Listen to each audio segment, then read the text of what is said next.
বহুত গৰম আজি সঁচাকৈ যোৱা দুদিন ধৰি মই ডিব্ৰুগড়ত ইমান গৰম পাইছোঁ ভাবিব নোৱাৰি যি নহওক আজি এটা নাহৰকটীয়াৰ বাবে খুব আনন্দৰ দিন আৰু এই আনন্দ আৰু স্মৰণীয় দিনটোত আমাৰ মাজত উপস্থিত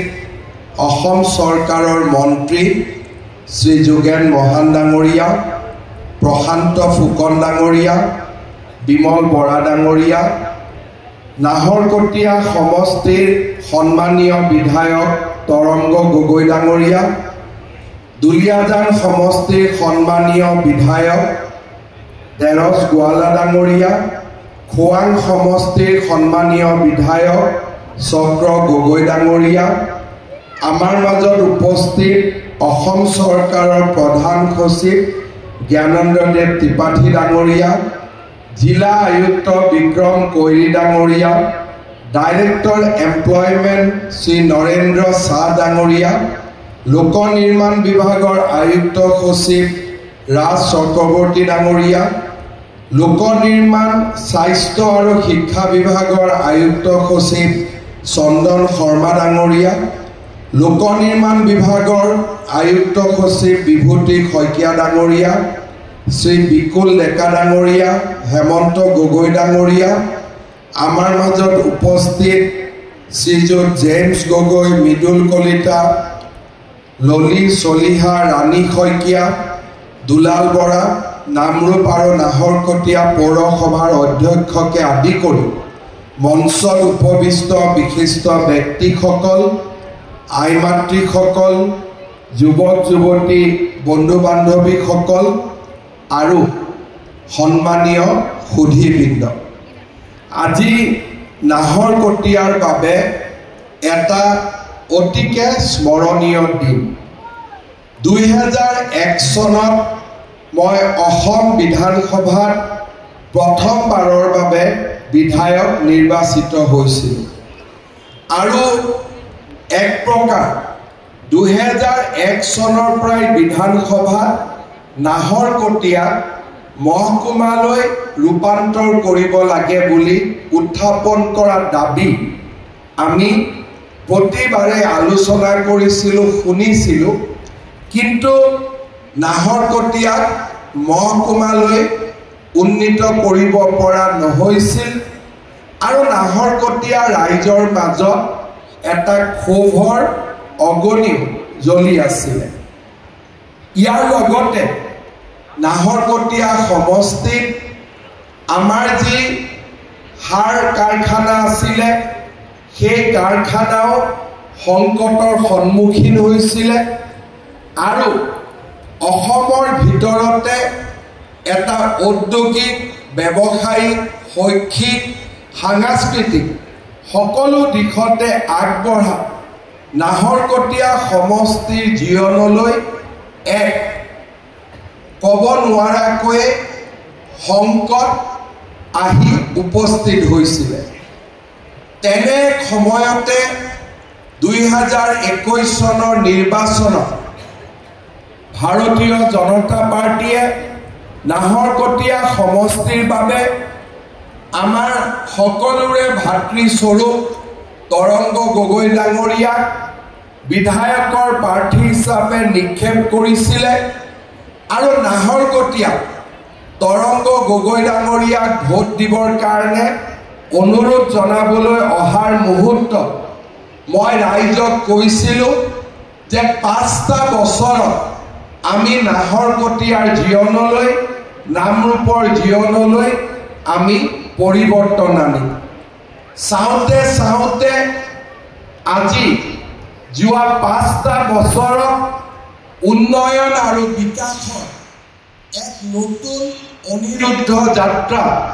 নাহৰকটীয়া সমষ্টিৰ ৰাইজে দেখা পালে নাহৰকটীয়া আজি মৰাণ নাহৰকটীয়া দুলিয়াজানত অসমমালা পথৰ নিৰ্মাণ হ'ল মধুপুৰৰ পৰা নামৰূপলৈ ইণ্ডাষ্ট্ৰিয়েল কৰিডৰ নাহৰকটীয়াত মিনি ষ্টেডিয়াম IIT টিপামত চুকাফা ক্ষেত্ৰ NH জয়পুৰৰ পৰা হুকানজুৰি এটা সুন্দৰ পথ ভাদৈ পাছালিৰ পৰা টিপাম এই গোটেই উন্নয়নৰ যাত্ৰাই নাহৰকটীয়াক এক নতুন দিগন্তলৈ লৈ গ'ল। ইয়াৰ লগতে ভাৰত চৰকাৰে নামৰূপৰ সাৰ কাৰখানাক নতুনকৈ গ্ৰীণফিল্ড 11,000 কোটি টকা ব্যয়েৰে নিৰ্মাণ কৰা আৰু পুৰণি সাৰ কাৰখানাটোকো উজ্জীৱিত কৰা এই দুইটা প্ৰকল্প হাতত লৈ নাহৰকটীয়া নামৰূপৰ জীৱনলৈ এক বিশাল সংকল্প আৰু সমৃদ্ধিৰ বাতৰি কঢ়িয়াই লৈ আহিল। আজিৰ দিনটোত মই পুনৰ এবাৰ আপোনালোকক প্ৰতিশ্ৰুতি দিছোঁ যে নিৰ্ধাৰিত সময়ত আমি নামৰূপৰ সাৰ কাৰখানাৰ নিৰ্মাণৰ কাম আৰম্ভ কৰিম আৰু ইয়াক আমি নিৰ্ধাৰিত সময়ৰ ভিতৰতে ইয়াৰ নিৰ্মাণৰ কামো সম্পূৰ্ণ কৰিম। এডভান্টেজ আসাম 3 অনুষ্ঠিত হৈছিল। নামৰূপৰ এই বিজয় যাত্ৰাৰ লগত নাহৰকটীয়া সমষ্টিৰ বিজয় যাত্ৰাৰ লগত সংগতি ৰাখি অতিৰিক্তভাৱে নুমলীগড় ৰিফাইনেৰীয়ে আমাৰ সমষ্টি 750 কোটি টকা ব্যয়েৰে আন এক উদ্যোগ স্থাপনৰ বাবেও সিদ্ধান্ত লৈছে, যাৰো কাম আমি জানুৱাৰী মাহত আৰম্ভ কৰিম। অৰ্থাৎ যি নামৰূপে এটা সাৰ কাৰখানাৰ পুনৰ্জীৱনৰ কাৰণে চৰকাৰক অনুৰোধ কৰিছিল, সেই সাৰ কাৰখানাৰ পুনৰ্জীৱনো হ'ব, লগত অতিৰিক্তকৈ গ্ৰীণফিল্ড ফাৰ্টিলাইজাৰ কোম্পানীও ইয়াত আহিব আৰু NRLৰ জৰিয়তে আৰু এক নতুন উদ্যোগো আমাৰ এই নাহৰকটীয়া সমষ্টিতে স্থাপন কৰা হ'ব। পুৰণি যি এক প্ৰাণবন্ত আৰু জীৱন্ত নাহৰকটীয়া সমষ্টি আছিলে, নামৰূপ নাহৰকটীয়া টাউন আছিলে, আজি সি আকৌ এবাৰ পুনৰ জীৱন্ত আৰু প্ৰাণবন্ত হ'বলৈ গৈ আছে। আৰু এই গোটেই উন্নয়নৰ আঁৰত নাহৰকটীয়া সমষ্টিৰ সন্মানীয় বিধায়ক তৰংগ গগৈ ডাঙৰীয়াই অনবদ্য অৱদানেৰে আজি নাহৰকটীয়াক অসমৰ ভিতৰতে এটা বিকশিত সমষ্টিলৈ ৰূপান্তৰ কৰিবলৈ সক্ষম হ'ল। মহকুমাৰ দাবী আছিলে, আজি নাহৰকটীয়াক আমি মহকুমাৰ পৰিৱৰ্তে সমজিলাৰ আৰম্ভণি কৰিছোঁ। মহকুমাৰ যি অধিকাৰ আছিলে তাতকৈ আৰু বেছি অধিকাৰ প্ৰদান কৰি নাহৰকটীয়াত আজি আমি সমজিলাৰ আধাৰশিলা স্থাপন কৰিছোঁ। প্ৰায় 9 বিঘা মাটি 20 কোটি টকাৰে এই সুন্দৰ সমজিলাৰ কাৰ্যালয় নিৰ্মাণ কৰা হ'ব। শৈক্ষিক বিকাশৰ প্ৰতি গুৰুত্ব ৰাখি নাহৰকটীয়া সমষ্টিৰ চাচনি উচ্চতৰ মাধ্যমিক বিদ্যালয়, নাহৰকটীয়া উচ্চ মাধ্যমিক বিদ্যালয়, আমাৰ নাহৰকটীয়া সমষ্টিৰ জয়পুৰ উচ্চ মাধ্যমিক বিদ্যালয়, উচ্চতৰ মাধ্যমিক বিদ্যালয় আৰু কুঁৱৰীগাঁও উচ্চ মাধ্যমিক বিদ্যালয়, 4খন স্কুলত আমি 7 কোটি 8 কোটি টকা দি নতুনকৈ নিৰ্মাণ কৰাৰ বাবেও ৰাজ্য চৰকাৰে পুঁজি মঞ্জুৰ কৰিছে আৰু এই 4খন বিদ্যালয়ে এটা সম্পূৰ্ণ নতুন ৰূপ পাবলৈ সক্ষম হ'ব। নাহৰকটীয়াত মোৰ মনত আছে, নাহৰকটীয়া ৰাইজে চাচনি দুলীয়াজান ইয়াত যিটো টিকৰিলিবাৰী ঘাট দলঙৰ আবেদন কৰিছিলে, আজি 32 কোটি টকা দলঙৰ নিৰ্মাণৰ সপোন আমি বাস্তৱত ৰূপায়ণ কৰিছোঁ আৰু জানুৱাৰী 2026 চনত এই দলংখনো ৰাইজৰ সেৱাৰ বাবে আমি মুকলি কৰি দিম। ইয়াৰ উপৰিও জয়পুৰ টিপামতো বুঢ়ীদিহিঙৰ ওপৰত নতুন দলং নিৰ্মাণ হৈছে। হুদুপাৰা দুলীয়াজানক সংযোগ নতুন দলঙৰ নিৰ্মাণৰ কাম হাতত লোৱা হৈছে। আজি আমি ইয়াতে ITI শুভ উদ্বোধন কৰিছোঁ। ITI লগতে ইয়াতে টাটা ষ্ট্ৰাইভৰ লগত আৰু টাটা টেকনলজিৰ লগত আমি একেলগে কাম কৰি ইয়াৰ ITI আমি 15টাতকৈ অধিক ট্ৰেডৰ ওপৰত আমাৰ নাহৰকটীয়াৰ যুৱক যুৱতীক আমি শিক্ষিত কৰাৰ বাবে প্ৰয়াস আৰু প্ৰচেষ্টা চলাম। ইয়াৰ লগতে অইল উদ্যোগৰ লগত জড়িত বিভিন্ন দিশ সামৰি আমি পৰম্পৰাগত শিক্ষাৰেও আমাৰ ITI-খনক আমি সমৃদ্ধ কৰিম। নাহৰকটীয়াৰ হকীত বিশেষকৈ ছোৱালী দলটোৱে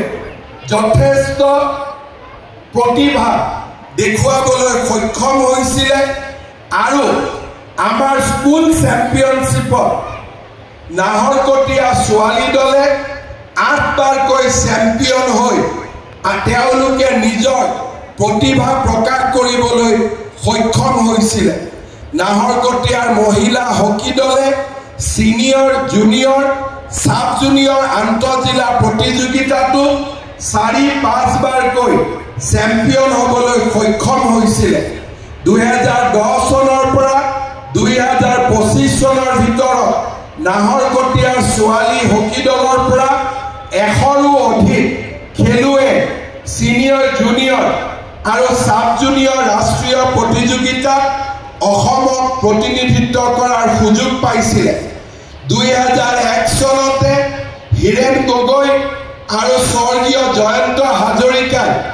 নৰ্থ ইষ্ট ইণ্ডিয়া এক্সপ'জাৰ টুৰৰ অংশ হিচাপে অষ্ট্ৰেলিয়া ভ্ৰমণ কৰিবলৈ সুবিধা পাইছিল। নাহৰকটীয়াৰ জীয়ৰী জোনাকী চুৰিন 2012 চনত সিনিয়ৰ ভাৰতীয় বাছনি শিবিৰলৈ নিৰ্বাচিত হোৱাৰ লগতে জুনিয়ৰ বাছনি শিবিৰলৈ 2013ৰ পৰা 2025ৰ ভিতৰত এলিনেকা ববি কৰ্মকাৰ আৰু লক্ষীমণি মাজুৱাৰৰ নিৰ্বাচনে হকীৰ ক্ষেত্ৰত নাহৰকটীয়াৰ সম্ভাৱনা স্পষ্টভাৱে প্ৰমাণ কৰিছিল। বিধায়ক তৰংগ গগৈ ডাঙৰীয়াৰ অনুৰোধ আৰু নাহৰকটীয়াৰ ক্ৰীড়া প্ৰতিভা জানুৱাৰীত ডিব্ৰুগড়ত অনুষ্ঠিত ৰাজ্য চৰকাৰৰ কেবিনেটত আমি নাহৰকটীয়াত হকী ষ্টেডিয়াম নিৰ্মাণৰ সিদ্ধান্ত লৈছিলোঁ। আজি 15.32 কোটি টকা ব্যয়েৰে আমি এই হকী ষ্টেডিয়ামৰ শুভাৰম্ভণি কৰিছোঁ। 840খন আসনযুক্ত এখন আমি ইণ্টাৰনেশ্যনেল ষ্টেণ্ডাৰ্ডৰ চিন্থেটিক হকী ফিল্ড আমি নাহৰকটীয়াত নিৰ্মাণ কৰিব বিচাৰিছোঁ। মই বিশ্বাস কৰোঁ নাহৰকটীয়াৰ চিন্থেটিক হকী ফিল্ডে এই নাহৰকটীয়াৰ পৰাই অনাগত দিনত কোনোবা নহয় কোনোবা এগৰাকী হিমা দাস লভলীনা বৰগোহাঁইৰ জন্ম দিব, তাক মই বিশ্বাস কৰোঁ। শ্ৰদ্ধা ৰাইজ, আজি নাহৰকটীয়াৰ আন্তঃগাঁথনি নিৰ্মাণৰ ক্ষেত্ৰতো আৰু এক শক্তিশালী খোজ আমি আগবঢ়াবলৈ ইয়াত সমবেত হৈছোঁ। নামৰূপ নাহৰকটীয়া পথত থকা ৰেলৱে অভাৰব্ৰিজত আমি এখন উৰণ সেতু নিৰ্মাণৰ প্ৰস্তাৱ কৰিছোঁ। 600 মিটাৰ দৈৰ্ঘ্যৰ এই উৰণ সেতু নিৰ্মাণত ৰাজ্য চৰকাৰ আৰু কেন্দ্ৰীয় চৰকাৰে প্ৰায় 68.71 কোটি টকা ব্যয় কৰিব। 2 বছৰৰ ভিতৰত এই প্ৰকল্পৰ কাম আমি সম্পূৰ্ণ কৰিম আৰু মোৰ অভিজ্ঞতাৰে মই ক'ব পাৰোঁ, গুৱাহাটীতো যেতিয়া আমি মালিগাঁৱত, চানমাৰীত, গণেশগুৰিত উৰণীয়া সেতু নিৰ্মাণ কৰিছিলোঁ, ব্যৱসায়িকসকলে প্ৰথমতে অকণমান তেওঁলোকে চিন্তা দেখুৱাইছিলে, কিন্তু আজি তেওঁলোক আটাইতকৈ বেছি সন্তুষ্ট, কাৰণ এই ফ্লাইঅভাৰে পাৰ্কিঙৰ সুবিধাও প্ৰদান কৰে আৰু যান বাহনৰ ভিৰ কমি যোৱাৰ কাৰণে গ্ৰাহকসকলেও দোকানত আহিবলৈ ইচ্ছা প্ৰকাশ কৰে। চানমাৰীৰ পৰা গণেশগুৰিলৈ ফ্লাইঅভাৰ হোৱাৰ পিছত তাৰ ব্যৱসায়ীসকলৰ ব্যৱসায় দুগুণে বৃদ্ধি হৈছিলে। যোৰহাটতো প্ৰথমতে ব্যৱসায়ীসকলে আপত্তি কৰিছিলে। আজি যোৰহাটৰ ব্যৱসায়ীসকলেও উৰণ সেতুৰ পৰা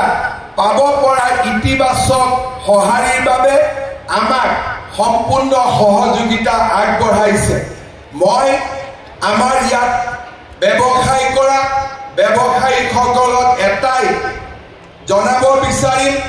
যে আমাৰ যি অভিজ্ঞতা, সেই অভিজ্ঞতাই ৰাজ্যত আমি 70খনতকৈও বেছি উৰণীয়া সেতু নিৰ্মাণ কৰিছোঁ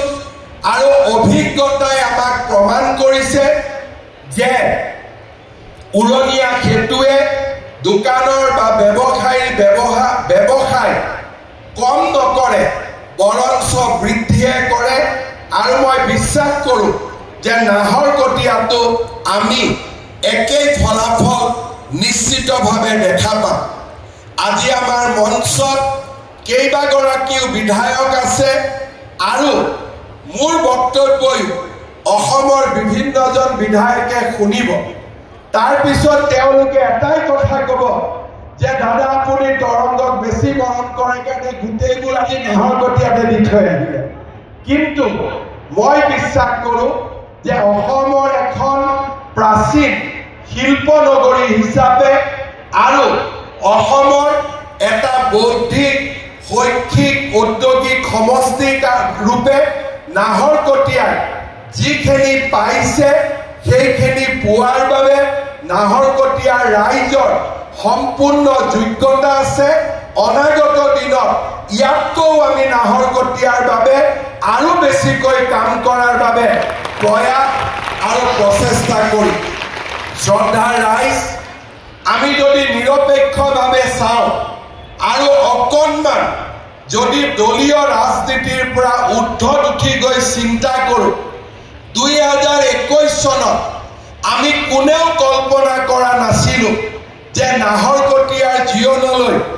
এনেকৈ পৰিৱৰ্তন আহিব। আমি ভাবিছিলোঁ আৰু এজন বিধায়ক হ'ব, 2-4টা ৰাস্তা হ'ব আৰু গতানুগতিকভাৱে আমাৰ জীৱন চলি থাকিব। কিন্তু আজি আমাৰ চৰকাৰখনৰ প্ৰচেষ্টাত যোৱা 5টা বছৰত আমি অকল চৰকাৰে চলোৱা নাই, মানুহৰ জীৱনলৈ পৰিৱৰ্তন আনিছোঁ, আমাৰ ৰাজ্যখনলৈ পৰিৱৰ্তন আনিছোঁ। আজি আমাৰ ৰাজ্যখনত ভাৰতৰ ভিতৰতে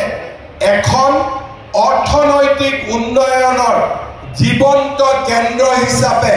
আমি নিৰ্মাণ কৰিছোঁ। উদ্যোগৰ ক্ষেত্ৰত 5 লাখতকৈও অধিক কোটি টকাৰ বিনিয়োগ, ৰাস্তা ঘাটৰ ক্ষেত্ৰত প্ৰতিটো দিনত আজি আমি 10 কিলোমিটাৰকৈ ৰাস্তাৰ কাম সম্পূৰ্ণ কৰিছোঁ। 24খনতকৈ বেছি মেডিকেল কলেজ নিৰ্মাণ কৰিছোঁ। ৰাজ্য চৰকাৰে দায়িত্ব লোৱাৰ পিছত 13খনকৈ নতুন বিশ্ববিদ্যালয়, ব্ৰহ্মপুত্ৰৰ ওপৰত দলং, ৰেলৱেৰ ওপৰত দ্বৈত ৰেলপথ, ইলেক্ট্ৰিক্সৰ জৰিয়তে ৰেল আৰু আছাম পেট্ৰকেমিকেলছৰ দৰে বহুত নতুন নতুন উদ্যোগেৰে সৈতে আজি আমাৰ ৰাজ্যখনক আমি এখন জীৱন্ত আৰু প্ৰাণবন্ত ৰাজ্যলৈ ৰূপান্তৰ কৰিলোঁ। আন্দোলন, বোমা, গুলি, গ্ৰেনেডৰ ধোঁৱাৰে যিখন অসমৰ আকাশ কলীয়া মেঘে ঢাকি থৈছিলে, সেই আকাশখন আজি কলীয়া মেঘ আঁতৰি সূৰুজৰ নতুন কিৰণেৰে আজি আমাৰ জাতিটোৰ জীৱনলৈ এক নতুন আলোক কঢ়িয়াই আনিছে। ধুবুৰীৰ পৰা শদিয়ালৈ, শিলচৰৰ পৰা জোনাইলৈ সমগ্ৰ ৰাজ্যত আজি উন্নয়নৰ দুৰন্ত যাত্ৰা শান্তি আৰু সমৃদ্ধি আৰু সমন্বয়ৰ এখন নতুন ইতিহাস আজি আমি যোৱা 5টা বছৰত লিখিবলৈ সক্ষম হৈছিলোঁ আন্দোলন বন্ধ ধৰ্মঘটৰ এই অসমখনত আজি আমি আৰ্টিফিচিয়েল ইন্টেলিজেন্স আজি আমি মেচিন লাৰ্নিং আজি আমি এইখন অসমত কোৱান্টাম ফিজিক্সৰ কথা কোৱাৰ এটা পৰিৱেশ আমি নিৰ্মাণ কৰিছোঁ ৰাজ্যৰ চাৰিওফালে আজি যুৱক যুৱতীৰ মাজত আমি আশাৰ এক নতুন সঞ্চাৰ কৰিবলৈ সক্ষম হৈছোঁ প্ৰায় 2 লাখ চৰকাৰী চাকৰি স্বচ্ছতাৰে প্ৰদান কৰি অসমৰ জনজীৱনৰ পৰা আমি দুৰ্নীতিৰ যিমান অখুৱা প্ৰভাৱ আছিল এই গোটেইবিলাকক অতৰাবলৈ আজি আমি সক্ষম হৈছোঁ মুখ্যমন্ত্ৰীৰ আত্মনিৰ্ভৰশীল অসম আঁচনি আদিৰ জৰিয়তে অসমৰ যুৱক যুৱতীৰ মাজত আমি নতুন আশাৰ সৃষ্টি কৰিবলৈ সক্ষম হৈছোঁ আজি আমাৰ ৰাজ্যখনত দৰিদ্ৰ আৰু মধ্যবিত্ত জনগণৰ বাবে চৰকাৰী আঁচনিসমূহে এক আশাৰ কিৰণ হিচাপে থিয় দিছে আজি আমাৰ ৰাজ্যখনত অৰুণোদয় 3 আঁচনি যাক আমি 17 ছেপ্টেম্বৰৰ পৰা ৰূপায়ণ কৰিম অসমৰ 38 লাখ পৰিয়ালে অৰুণোদয় 3 আঁচনিৰ জৰিয়তে মাহত 1250 টকাকৈ পাবলৈ সক্ষম হ'ব ইয়াৰ লগে লগে যিসমূহ পৰিয়ালে অৰুণোদয় আঁচনি পাব সেই পৰিয়ালসমূহে যেতিয়া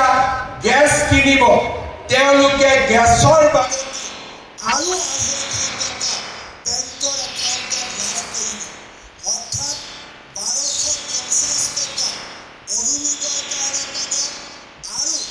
যেতিয়াই পৰিয়ালটোৱে গেছ কিনিব সেই গেছ কিনাৰ লগে লগে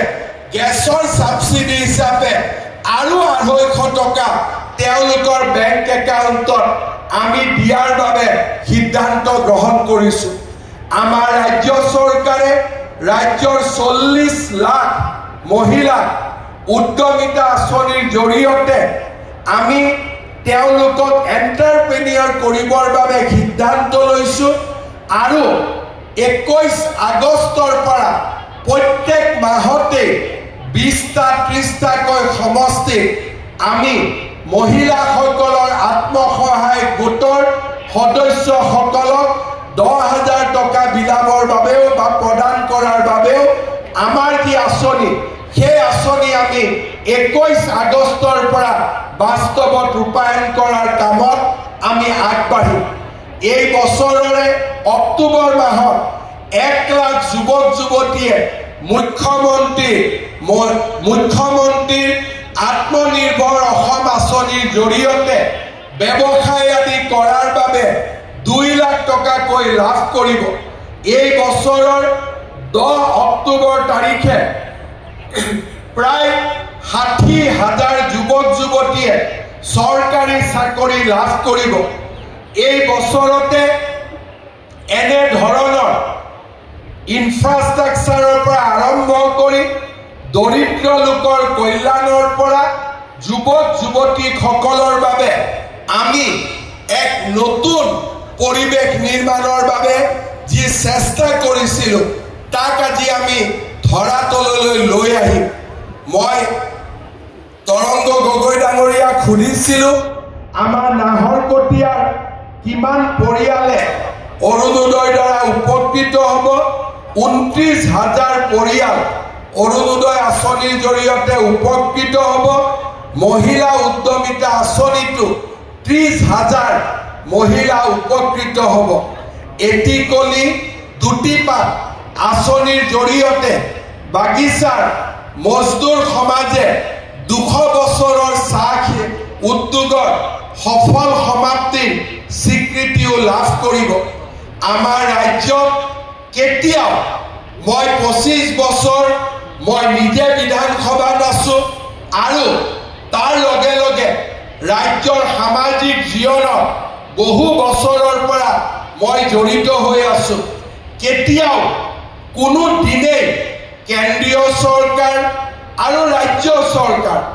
দুইখন চৰকাৰে ইমান বিলাক আঁচনি আৰু উন্নয়নমূলক কাম হাতত লোৱাৰ কোনো উদাহৰণ আমাৰ ৰাজ্যত আগতে কেতিয়াও প্ৰতিষ্ঠা হোৱা নাছিল মই বিশ্বাস কৰোঁ এয়া অসমৰ নৱজাগৰণৰ সময় এয়া এক নতুন অসম নিৰ্মাণ কৰাৰ সময় এয়া অসমক ভাৰতৰ 5খন শক্তিশালী ৰাজ্যৰ ভিতৰত এখন হিচাপে প্ৰতিষ্ঠা কৰাৰ সময় এয়া অসমৰ অনিৰুদ্ধ যাত্ৰা এখন নতুন অসম নিৰ্মাণৰ সময় মই আশা কৰিম নাহৰকটীয়াৰ ৰাইজে ডিব্ৰুগড় জিলাৰ ৰাইজে আমাৰ এই প্ৰচেষ্টাক নিশ্চয় আশীৰ্বাদ কৰিব আজি নাহৰকটীয়ালৈ অহাৰ আগতে ৰাতিপুৱা ডিব্ৰুগড় বিশ্ববিদ্যালয় মই 200 কোটি টকাৰ বিভিন্ন উন্নয়নমূলক আঁচনিৰ কাম আৰম্ভ কৰিছিলোঁ আৰু ডিব্ৰুগড়ৰে অসম চিকিৎসা মহাবিদ্যালয়ত আজিৰে পৰা 350 কোটি টকাৰ নতুন প্ৰকল্পৰ কাম আজিয়ে আমি শুভাৰম্ভণি কৰিছিলোঁ অৰ্থাৎ আজিৰ দিনটোতে ডিব্ৰুগড় জিলাই ৰাজ্য চৰকাৰৰ পৰা 700কৈও অধিক কোটি টকাৰ আঁচনি লাভ কৰিবলৈ সক্ষম হৈছে ডিব্ৰুগড়ক অসমৰ দ্বিতীয় ৰাজধানী হিচাপে নিৰ্মাণ কৰাৰ প্ৰচেষ্টাটো আমি আগবাঢ়িছোঁ আমাৰ ৰাজ্যত মোৰ আগতে কেইবাগৰাকীও বিভিন্ন জ্ঞানেৰে আৰু বিভিন্ন অভিজ্ঞতাৰে সমৃদ্ধ ব্যক্তিয়ে মুখ্যমন্ত্ৰীৰ আসন অলংকৃত কৰিছিল কিন্তু কোনো এজনে ডিব্ৰুগড়ত যে অসমৰ ৰাজধানী হিচাপে নিৰ্মাণ কৰিব পাৰি তাৰ কল্পনাও কৰা নাছিলে কিন্তু আজি প্ৰধানমন্ত্ৰী মোদী ডাঙৰীয়াৰ আশীৰ্বাদত আমি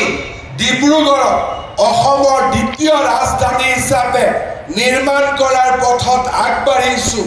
যিয়ে সমগ্ৰ ডিব্ৰুগড় আৰু তিনিচুকীয়া জিলালৈ আৰ্থ সামাজিক উন্নয়নৰ এক নতুন প্ৰতিশ্ৰুতি কঢ়িয়াই লৈ আহিব মই ভাবোঁ এয়া সময় আমাৰ আনন্দৰ সময় এয়া সময় আমাৰ প্ৰাপ্তিৰ সময় আৰু এয়া সময় আমাৰ জননী জন্মভূমি অসমক এখোজ আগুৱাই লৈ যোৱাৰ সময় মই নিশ্চিতভাৱে বিশ্বাস কৰোঁ যে আমি নামৰূপৰ সাৰ কাৰখানা কিমান সোনকালে নিবিদা আহ্বান কৰিব পাৰি তাৰ কামত মই দ্ৰুতগতিত লাগি আছোঁ 28 তাৰিখেও মই ফাৰ্টিলাইজাৰ ছেক্ৰেটাৰীক লগ পাম আমি প্ৰচেষ্টা কৰিছোঁ যাতে যিমান সোনকালে পাৰোঁ প্ৰধানমন্ত্ৰী নৰেন্দ্ৰ মোদী আমি নাহৰকটীয়া নামৰূপলৈ লৈ আহি আমি যাতে নামৰূপ সাৰ কাৰখানাৰ আধাৰশিলা স্থাপন কৰিব পাৰোঁ আমাৰ প্ৰচেষ্টাই মই নিশ্চিত যে আমাৰ প্ৰচেষ্টাত আমি সফল হ'ম আৰু খুব সোনকালে আপোনালোকক আমি এই ক্ষেত্ৰত এটা নিৰ্দিষ্ট দিন দিবলৈও আমি সক্ষম হ'ম পুনৰ এবাৰ আপোনালোক সকলোকে আজিৰ এই স্মৰণীয় দিনটোৰ বাবে বহুত বহুত শুভকামনা যাচি নাহৰকটীয়া সমষ্টিৰ বিধায়ক তৰংগ গগৈ ডাঙৰীয়াক পুনৰ এবাৰ অভিনন্দন জনাই মই মোৰ বক্তব্যৰ সামৰণি মাৰিছোঁ ধন্যবাদ জয় হিন্দ বন্দে মাতৰম মাননীয় মুখ্যমন্ত্ৰী মহোদয়ক আমি আন্তৰিক ধন্যবাদ জ্ঞাপন কৰিছোঁ